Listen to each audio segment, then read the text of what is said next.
If you missed the core conflicts hidden within Avatar 2, The Way of Water, you likely won't understand Avatar 3 at all. First off, many people's understanding of Avatar 2 is stuck at level 1. They see it as nothing more than a sequel that just swaps the map to fight the same monsters. To a level 1 viewer, it's simple. The human villain resurrects for a personal vendetta, the hero flees to the sea to protect his family, and barely wins in the end.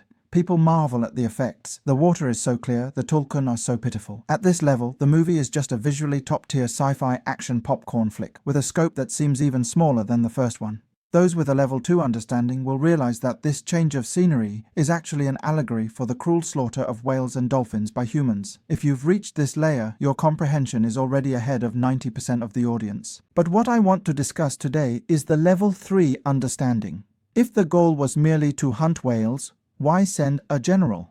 Why mobilize an army? We need to understand that the core of science fiction lies in this.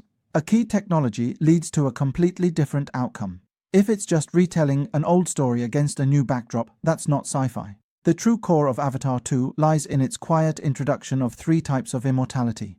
These 3 distinct forms of eternal life have completely shattered the original balance of Pandora, pushing both sides toward an irreversible ultimate showdown. The first immortality, physical immortality, the collapse of war logic. In the first movie, humans were after unobtainium. Although expensive, 20 million per kilo, it was essentially about energy and money. As long as it's a business, you have to consider the return on investment now. If the Na'vi resistance is too fierce, making the cost of war higher than the mining profits, human capitalists will do exactly what they did at the end of the first movie, retreat, because nobody does a losing deal. But in the second movie, humans are after the Tulkun enzyme. Amrita. This substance stops aging and grants eternal life. This causes the logic of war to collapse completely, escalating from a commercial war to a war for survival. Imagine this, the top elites on Earth, controlling trillions in wealth but facing death from old age. What price would they pay to live a few hundred years longer? The answer is any price. When the goal of plunder becomes immortality, the concept of cost ceases to exist. Human elites will no longer retreat because of heavy casualties. They won't stop because they are burning too much money. Faced with the temptation of eternal life, Earth will unleash absolutely infinite firepower upon Pandora. This hints at why the Na'vi are destined to face a desperate situation in the future.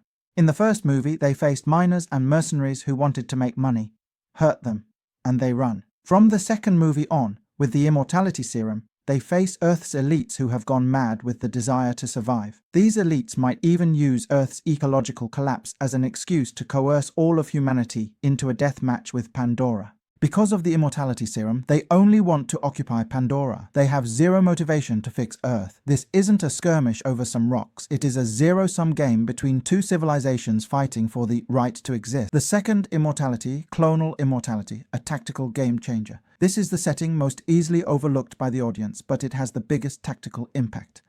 The villain, Colonel Quaritch's resurrection, involves downloading a memory backup into an avatar body. This is clonal immortality. In the first movie, humanity's greatest weakness was environmental rejection. The air was toxic, the beasts were fierce, and the Na'vi physically outmatched them. Humans had to hide inside clumsy mechs.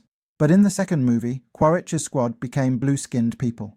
They possess the Na'vi physique, can breathe the air, and have even learned to tame the mounts. The ecological home field advantage the Na'vi were most proud of has been nullified. Quaritch's clonal immortality didn't just make him stronger, it allowed him to infiltrate the rules of Pandora. Before, humans could only operate around their base. Now, recombinant avatars can go deep into the oceans and islands. The Na'vi are facing super soldiers who possess human tactical training, high-tech weaponry, and the powerful physique of the Na'vi themselves, the awakened antibody. From instinct to wisdom. Because clonal immortality allowed the enemy to become immune to the environment, the old combat methods became ineffective. Pandora's defense mechanism was forced to upgrade. The first movie was the instinct layer. Eywa gives an order and the beasts swarm. This is like white blood cells devouring bacteria, pure biological instinct relying on numbers. The second movie is the wisdom layer. Instinctive defense failed, so Pandora must rely on antibodies with self-awareness. This transformation can be observed from 3 perspectives. The Tulkun's resistance. Pyakon broke the Tulkun's vow of absolute peace. The moment it smashed the hunting ship, it wasn't just a physical counterattack but an ideological break. It declared that in a war for survival, absolute pacifism must give way to righteous violence. The Met Kayina's resistance. The oceanic Na'vi wanted to stay out of it, but were shaken by the sight of the slaughtered Tulkun. They finally abandoned the fantasy of staying safe by staying apart. Spider's choice. He is a human descendant, but has a Na'vi heart. He wavered between two species, but ultimately chose to rebel against his own kind. These are choices that require a high level of self-awareness. They are the smart antibodies evolved by Pandora. The third immortality, spiritual immortality, the source of courage.